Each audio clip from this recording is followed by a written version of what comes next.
अस्सलाम वालेकुम। मेरा नाम है बुरैर अली हुसैन और मैं पिछले 17 सालों से मेडिटेशन के बारे में सीख भी रहा हूँ और आप लोगों को भी इस बारे में आगाही देता रहता हूँ।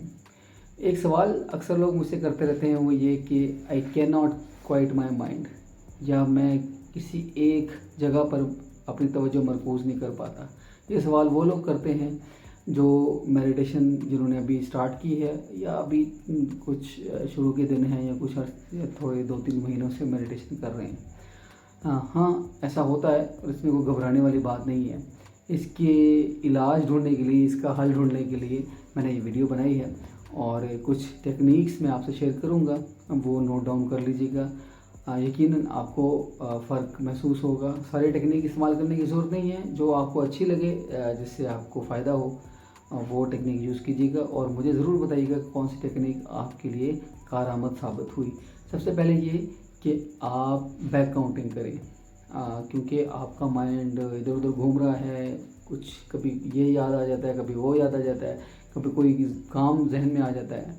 तो आप 50 से 1 तक बैक काउंटिंग करें, स्लोली, स्टडीली, ना बहुत तेज़ी के साथ ना ही बहुत ज़्यादा आहिस्तगी के साथ, एक नॉर्मल स्पीड के साथ एक आप बैक काउंटिंग करें। जब आप 1 पे पहुंचेंगे फिर आप अपनी मेडिटेशन जो आपको आपके गाइड ने बताई है वो स्टार्ट करें। नंबर दूसरा ये कि आप डीप ब्रीदिंग करें।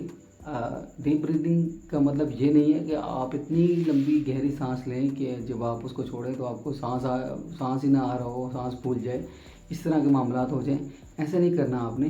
आप आहिस्तगी से सांस लें और आहिस्तगी से निकालें और एक नॉर्मल रिदमिक वे में सांस लें। इससे भी आपका माइंड क्वाइट होगा और जो आपके जहन में शोर है उससे कमी महसूस होगी। और याद रहिए, जितनी भी टेक्निक्स मैं आपको बता रहा हूँ ये शुरू में करनी है, उसके बाद आपने जो मेडिटेशन स्टार्ट करनी है। माइंड को क्वाइट करने के लिए, रिलैक्स करने के लिए एक और तरीका भी है कि आप कोई वर्ड को चैंट करें, किसी वर्ड को दोहराएं, बार बार उसका विर्द करें, या कोई साउंड या म्यूज़िक का सहारा लें।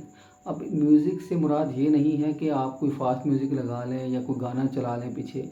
हाँ, गाने से भी आपको रिलैक्सेशन होती है, कुछ लोगों को कुछ अच्छा म्यूज़िक सुनने से होती है, लेकिन मेडिटेशन के दौरान ये रिकमेंड किया जाता है कि ऐसा म्यूज़िक चलाया जाए जिसमें वोकल्स ना हो, सिर्फ म्यूज़िक साउंड हो, इंस्ट्रूमेंट हो, और कोई किसी लिरिक्स ना हो, तो ये ज़्यादा बेहतर रहता है। क्योंकि आपने किसी मकसद के लिए मेडिटेशन कर रहे हैं, तो अगर आप कोई लफ्ज़ सुनेंगे या कोई गाना सुनेंगे तो वो मकसद जिसके लिए आप मेडिटेशन कर रहे हैं वो फौत हो जाएगा, आपकी तवज्जो सारी की सारी गाने की तरफ चले जाएगी।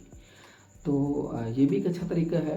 हाँ हाँ, साउंड भी होते हैं, कुछ कुछ ऐसे मुख्तलिफ फ्रिक्वेंसीज़ से रिलेटेड कुछ साउंड होते हैं जो आपको माइंड को रिलैक्स करते हैं, वो भी एक और बड़ी सी टेक्निक है, वो है body scan meditation. Body scan ये आप अवेयरनेस से रिलेटेड है। आप each and every part of your body, आप अपनी बॉडी की एक एक पार्ट को अवेयर करते हैं, उस पर नज़र दौड़ाते हैं, उस पर फोकस करते हैं। ये बड़ा अच्छा तरीका है, लेकिन ये प्रैक्टिस से आप इस पे मास्टरी हासिल कर सकते हैं और इस पे बहुत अच्छे रिजल्ट्स आते हैं। जिन लोगों को जिनका माइंड क्वाइट नहीं हो पाता, या जिनको हर तरफ मेडिटेशन करते हुए सुकून नहीं हासिल होता, या मेडिटेशन कर नहीं पाते, उनके लिए बॉडी स्कैन बहुत ही अच्छी टेक्निक है और ये बहुत जगहों पर यूज़ होती है और बहुत तरीक़ों से यूज़ होती है। इसके एक तरीका नहीं, कई तरीके हैं, तो ये भी आप यूज़ कर सकते हैं। लेकिन याद रहे कि ये शुरू में आप यूज़ करेंगे और इसके बाद जो भी टेक्निक है या जिस वजह से आपने अच्छा, एक और बात मैं बताना भूल ही गया कि ज़ाहिर है आपने माइंड को क्वाइट करना है, आपने अपनी थॉट्स को कंट्रोल में लेके आना है, तो आपका जो एनवायरनमेंट है वो पुरसकून होना चाहिए। अगर वो पुरसकून नहीं है तो इनमें से कोई टेक्निक भी आपके काम नहीं आएगी। तो ये भी एक तरह की टेक्निक ही है, यूँ समझ लीजिए कि अपने माइंड को क्वाइट करने के लिए मुझसे कुछ लोग जब सवाल करते हैं कि मैं अपने माइंड को कैसे क्वाइट करूं, तो सबसे पहले मेरा सवाल होता है, क्या आप जहां मेडिटेशन करते हैं क्या वो जगह पुरसकून है या नहीं है। तो अक्सर लोग कहते हैं नहीं नहीं, बच्चे आ जा रहे होते हैं, घर वाले काम कर रहे हैं, तो मैं तो उसी दौरान ही मेडिटेशन करता हूँ। तो कभी भी आप मेडिटेशन नहीं कर पाएंगे। हमेशा ऐसा वक्त चुनिए जब आपके इर्द गिर्द कोई मौजूद ना हो, आप एक पुरसुकून कमरे में या किसी भी ऐसी जगह पर मौजूद हों जहाँ पर आपको सुकून मिल सके, जहाँ पर शोर ना हो, खामोशी हो, रात का कोई पहर हो, सुबह फजर के टाइम हो। एक अच्छे वक्त औकात हैं जहाँ पर आपको अच्छा एनवायरनमेंट, अच्छी सराउंडिंग मिल जाती है जो कि पुरसुकून हो। अच्छा, एक और तरीका भी है कि आप अगर स्टार्ट में चीज़ों को कंट्रोल नहीं कर पा रहे, अपनी थॉट्स को कंट्रोल नहीं कर पा रहे, या आप किसी एक जगह पर तवज्जो मरकूज़ नहीं कर पा रहे, तो आप गाइडेड मेडिटेशन का सहारा लें। किसी एक गाइड को, अपने मेडिटेशन के जो टीचर हैं उन्हें कह दीजिए कि एक आपके लिए रिकॉर्डेड वॉइस तैयार कर दे और उस वॉइस को सुने, ताकि आपका माइंड कहीं और ना जाए, क्वाइट रहे और एक ही जगह पर उसकी तवज्जो मर। एक और बड़ी अच्छी टेक्निक जो कि मैं भी यूज़ करता हूँ कि वो ये कि अपनी थॉट्स को एक्नॉलेज करें। जो सोच आपको तंग कर रही है या ड्यूरिंग मेडिटेशन बार बार आपके सामने आ रही है, तो उसको एक्नॉलेज करें, ठीक है ऐसा है, ओके, और फिर कोशिश करें कि वो आगे बढ़ जाएं, या अपनी सोच को ऐसे महसूस करें कि वो आपके सामने कोई बादल की तरह है, किसी ऐसी चीज़ की तरह है, और वो उसे आप एक्सेप्ट करें और उसे आगे बढ़ने दें। थोड़ी सी मुश्किल बात है समझने के लिए, लेकिन आहिस्ता आहिस्ता जब आप मेडिटेशन करने लगते हैं तो ये चीज़ें समझ जाते हैं।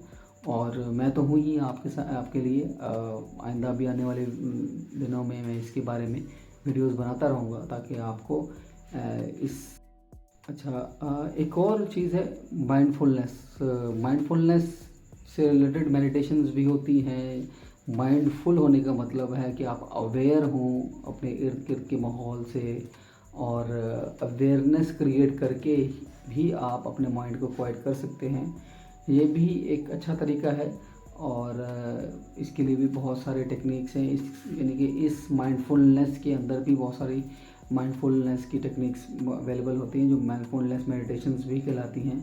तो आप इस पे भी इसको भी प्रैक्टिस कर सकते हैं, और इसके ज़रिए भी आप अपनी सोच को। रेगुलर प्रैक्टिस भी बहुत ज़रूरी है, और ये भी एक तरीका है। जब आप रेगुलरली मेडिटेशन को प्रैक्टिस करते रहते हैं तो आपका माइंड आहिस्ता आहिस्ता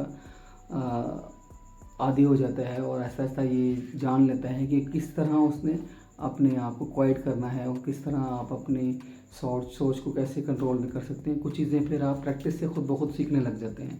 ये भी एक अच्छी बात है। तो ये थी आज की वीडियो। मुझे ज़रूर बताइएगा कि कौन सी टेक्निक आपके लिए अच्छी रही, और मेडिटेशन करते हुए खुदा का शुक्र, अल्लाह का शुक्र ज़रूर अदा करें। ये भी बहुत अच्छा तरीका है, ये भी एक अच्छी टेक्निक है। तो ये थी आज की वीडियो। थोड़ी सी लंबी होगी, लेकिन ये सारी टेक्निक्स बताना ज़रूरी थी ताकि आप इससे फ़ायदा उठा सकें। अगली किसी अच्छी वीडियो तक के लिए मुझे इजाज़त दीजिए। अल्लाह हाफ़िज़।